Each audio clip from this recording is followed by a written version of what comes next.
नमस्कार मित्रांनो, मी स्वाती तोरसेकर एशा पृथ्वीमध्ये तुमचं स्वागत करते. म्हणतात ना, करावं तसं भरावं. जी पापं आपण करतो ती नंतर आपल्यालाच खायला उठत असतात. आणि ह्याचा अनुभव आज चीन घेतोय. आश्चर्य वाटेल तुम्हाला, पण खरोखर चीन घेतोय. गेल्या काही दिवसामध्ये म्हणजे आजची तारीख आहे 23 फेब्रुवारी. पण 21 फेब्रुवारी पासून सोशल मीडियामध्ये अनेक बातम्या यायला लागल्या आणि त्याच्यामध्ये चीनमध्ये वेगवेगळ्या ठिकाणी बॉम्बस्फोट झाल्याचे वृत्त होती. अर्थात तुम्हाला कुठेही मेनस्ट्रीम मीडियामध्ये ह्याचा उल्लेख आढळणार नाही, हेही सांगून ठेवते. पण बातम्या काय आहेत त्या आपण पहिल्यांदा बघू. पहिलं एक्सप्लोजन म्हणजे जे रिपोर्ट झालं ते आहे ग्वांगडॉंग, त्यांचा जो प्रॉव्हिन्स आहे, प्रदेश आहे, प्रांत आहे, तिथल्या शांताओ या शहरामध्ये हा बॉम्बस्फोट झाला. आणि चीनची जी गुप्तहेर संघटना आहे, MSS त्याला म्हणतात, मिनिस्ट्री ऑफ स्टेट सिक्युरिटी, त्यांच्या दृष्टीने हा ब्लास्ट करणारे लष्कर ए तोयबाचे ऍक्टिव्हिस्ट आहेत असं त्यांचं म्हणणं आहे. त्यांनी लष्कर ए तोयबानी चीन आणि इराणवरती असा आरोप ठेवलेला आहे की त्यांचे जे कोणी नेते आहेत त्यांचे एक्झॅक्ट कोऑर्डिनेट्स हे चीन आणि इराणनी फोडल्यामुळेच अबू कतल यांची हत्या होऊ शकली. कुठे जोर कुठे जातोय त्याचा विचार करा तुम्ही. तेव्हा अबू कतल ह्याची हत्या का झाली, तर इराण आणि चीननी त्यांचे कोऑर्डिनेट्स म्हणजे त्यांचं राहण्याचं वास्तव्याचं नेमकं स्थान कुठे आहे हे शत्रूला कळवलं आणि त्यामुळे त्यांची हत्या झाली. त्याचा बदला म्हणून ग्वांगडॉंग प्रांतामधल्या शांतो शहरामध्ये एक स्फोट केला गेला. त्याच्या मागे एलईटी आहे असं चीनचे गुप्तहेर संघटनांचं म्हणणं आहे. दुसरा जो हल्ला झाला त्याची तारीख सुद्धा 22 फेब्रुवारी म्हणजे 21-22. Second massive explosion at PLA facility, म्हणजे चीनच्या लष्कराचं जे आस्थापन आहे त्या आस्थापनाच्या जवळ हा स्फोट केला गेला आणि तो शांदांग प्रॉव्हिन्समध्ये प्रांतामध्ये होता आणि गावाचं नाव आहे झिबो. तेव्हा शांतामधला स्फोट आणि त्याच्या बातम्या ह्या विरतायत न विरतायत तोवर झिबो शांदांग मधल्या बातम्या यायला सुरुवात झाली. पुन्हा एकदा गुप्तहेर संघटनेला लष्कर ए तोयबाचा संशय आहे आणि त्यांनी अशा प्रकारे चीनच्या ज्या फॅसिलिटीज आहेत आणि सिपेक ह्याच्यावरती आपण हल्ले चढवत राहू असं जाहीर केलेलं आहे. गेल्या 24 तासात म्हणजे पहिला हल्ला झाला त्याच्यानंतर 24 तासाच्या आतमध्ये हा दुसरा हल्ला केला गेला. पहिला हल्ला झाला शांतामध्ये, दुसरा झाला झिबो शहरामध्ये. दोन्हीचे प्रांत वेगळे आहेत, ग्वांगडॉंग आणि शांदांग असे दोन प्रांत आहेत आणि दोन्हीकडे संशयित जे आहेत ते एलिटीज आहेत असं सांगितलं गेलं.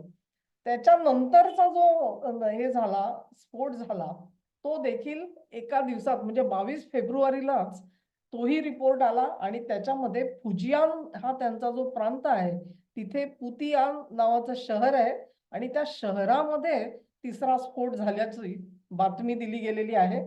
पुन्हा एकदा तो स्फोट जो आहे तो एका आत्मघातकी पथकाने केल्याचं दिसतंय. एक कदाचित हल्लेखोर एकच होता आणि हाही हल्लेखोर हा पाकिस्तानच्या लष्कर ए तोयबा संघटनेचा सदस्य होता असं सांगितलं जातंय. ही फॅसिलिटी सुद्धा म्हणजे हे आस्थापन सुद्धा लष्करी आस्थापन म्हणजे दुसऱ्या लष्करी आस्थापनावरती हा हल्ला केला गेला.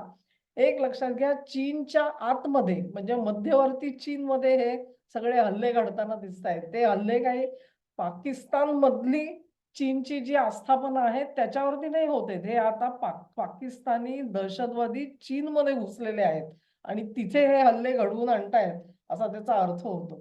तर ह्या 3 बातम्या आल्या त्याच्यानंतर लष्कर ए तोयबांनी आपलं लक्ष वळवलं इराणकडे. मी इराणचं तुम्हाला सांगितलं की इराण आणि चीननी अबू कतलचे नेमकं राहण्याचं ठिकाण जे आहे त्याचे कोऑर्डिनेट्स पुरवले म्हणून त्याची हत्या झाली. या संशयामुळे एलईटी हा इराणच्याही मागे लागलेला आहे आणि इराणमध्ये त्यांनी लष्कर ए तोयबाच्या खेरीज जैश ए मोहम्मदची सुद्धा मदत घेतलेली दिसते आणि तेहरानमध्ये हल्ले चढवले गेले. म्हणजे चीन मधले 3 हल्ले, चौथा हल्ला तेहरानमध्ये झालेला आहे आणि त्याची लिंक जी आहे ती लिंक मी तुम्हाला सांगितली. ह्याचप्रमाणे जैश ए मोहम्मदनी याच्या अगोदर चाबहार बंदरासाठी भारतासोबत करार करू नये म्हणून आपण इराणवर हल्ले करतोय असं जाहीर केलेलं होतं. 23 तारखेला म्हणजे आजच्या दिवशी सकाळी चौथ्या हल्ल्याचा रिपोर्ट आलाय. म्हणजे केवळ 48 तासामध्ये चौथा हल्ला चीनच्या ह्याच्यात झालेला आहे आणि त्याच्यात सुद्धा परत एकदा एलिटीनी भरती केलेले उयगुर मुस्लिम हे ह्याच्या मागे आहेत असा संशय व्यक्त गेलेला आहे. हा जो हल्ला झाला त्या हल्ल्याच्या ठिकाणी एक पोस्टर लावलं गेलं आणि त्या पोस्टरवर अबू कतलचा फोटो होता असं दिसलेला आहे. म्हणजे अबू कतल हा जो दुवा आहे तो दुवा ह्या चारही स्फोटांच्या मागे आहे हे उघड होतं. आणि मग हा जो हल्ला झाला हा कुठे झाला हल्ला?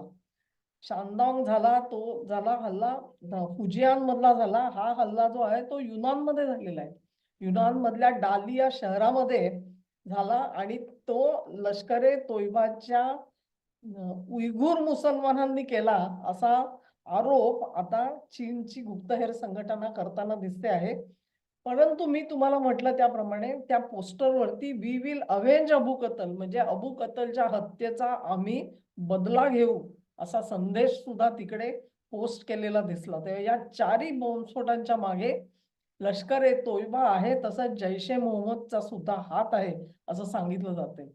कल्पना करा तुम्ही की ह्या 2 संघटना म्हणजे एकूण 5 संघटनांना टेररिस्ट ऑर्गनायझेशन म्हणून घोषित करावं म्हणून भारत प्रयत्न करतोय आणि हे प्रयत्न सगळे हाणून पाडणारा चीनच आहे लक्षात घ्या. UNSC म्हणजे युनोच्या सुरक्षा परिषदेच्या व्यासपीठावरती भारताने वारंवार हा प्रश्न लावून धरला परंतु चीनने आजपर्यंत दाद दिलेली नाहीये. कुठपर्यंत तर पहलगाम मध्ये हल्ला करणारी जी TRF संघटना आहे तिला सुद्धा दहशतवादी म्हणायला चीनने नकार दिलेला आहे. तेव्हा म्हणतात ना की आपल्याच तंगड्या आपल्या गळ्यात आल्यासारखी चीनची अवस्था आहे. त्यांना हा धोका कळायला पाहिजे होता. या सगळ्या दहशतवादी संघटना जोपर्यंत भारताला छळत होत्या तोपर्यंत चीन गाजरं खात होता.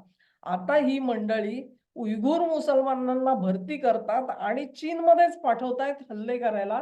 हे सोपं नाहीये लक्षात घ्या तुम्ही. चीन हा अत्यंत कर्मठ अशा कम्युनिस्ट राजवटीमध्ये चालणारा देश आहे. तिथे तुमच्या सर्व हालचालींवरती लक्ष असतं.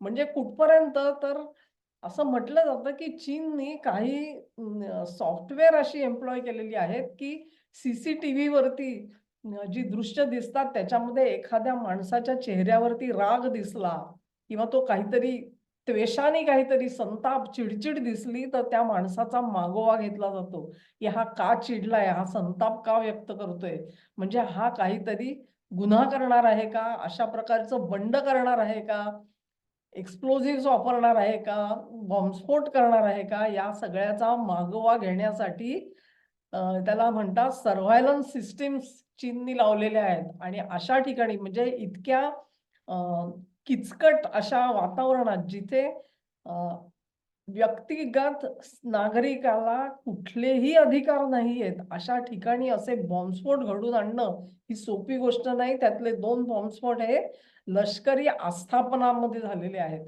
आणि ते इतके धिटावलेले आहेत की त्यांनी तो संदेश सुद्धा लावलाय अबू कतलच्या हत्येचा आम्ही बदला घेऊ म्हणून. म्हणजे हे नुसतंच त्यांनी केलंय असं नाही. चीन सोबत इराणमध्ये म्हणजे तेहरानमध्ये सुद्धा बॉम्बस्फोट घडवून आणलेले. तेव्हा तुम्ही ज्या हाताने त्यांना त्यांचं पालन पोषण करण्यामध्ये मदत केली, त्या पाकिस्तानला मदत केली, ज्यांनी हे सगळे साप पाळले, ते साप आता तुमच्या घरामध्ये घुसून तुम्हाला सुद्धा भंडावून सोडणार आहेत आणि त्यातून तुमची सुटका नाही. आणि म्हणून नरेंद्र मोदी हे जागतिक प्रत्येक व्यासपीठावरती टेररिझमचा मुद्दा का लावून धरतात तुमच्या लक्षात येईल. परंतु चीन हे मान्य करेल की नाही माहिती नाही. मी काही ठिकाणी असं वाटलं की 4-4 बॉम्बस्फोट झालेले आहेत खरे. परंतु कुठेही त्यांनी ॲक्सेप्ट केलेलं नाहीये. ते अधिकृतरित्या असं कुठेतरी भासवलं जातं की नाही हा कुठलातरी कारखान्यात झालेला स्फोट आहे. तिथे नजरचुकीने काहीतरी काय केमिकल्स वापरली अमुक-तमुक म्हणून स्फोट झाले. असं करून सारवासारव केली जाते. परंतु प्रत्यक्षात मात्र चीनची गुप्तहेर संघटना जी आहे ती चिंतेमध्ये आहे. हे जे ट्वीट आहे ते तुम्ही म्हणाल की कुठून तरी सामान्य माणसं कोणीतरी कुठून तरी करत असतील. त्याच्यावर तुम्ही का लक्ष देता? तर तसं नाहीये. महेश जेठमलांनी सुद्धा हे ट्वीट केलेलं आहे आणि त्याच्यात त्यांनी म्हटलंय हे सगळं जर का खरं असेल, तर चीनमध्ये परिस्थिती ही गुंतागुंतीची आणि बिकट आहे हे मानायला हरकत नाही. त्यांना सुद्धा दहशतवादाचा जो विळखा आहे तो त्यांच्या गळ्याभोवती असाच आवळला जाईल जर ते शहाणपण त्यांना सुचलं नाही आणि भारताशी कोऑपरेट करण्याचं त्यांनी जर का ठरवलं नाही, तर हे संकट हे अधिकाधिक त्यांना ग्रासत जाईल, भंडावत जाईल. हा व्हिडिओ तुम्हाला आवडला असेल अशी आशा करते. तुम्हाला आवडला असेल तर लिंक शेअर करा, व्हिडिओला लाईक करा, चॅनेलला सबस्क्राईब करा आणि सहकार्य माझ्यासोबत असंच राहू द्यात. नमस्कार.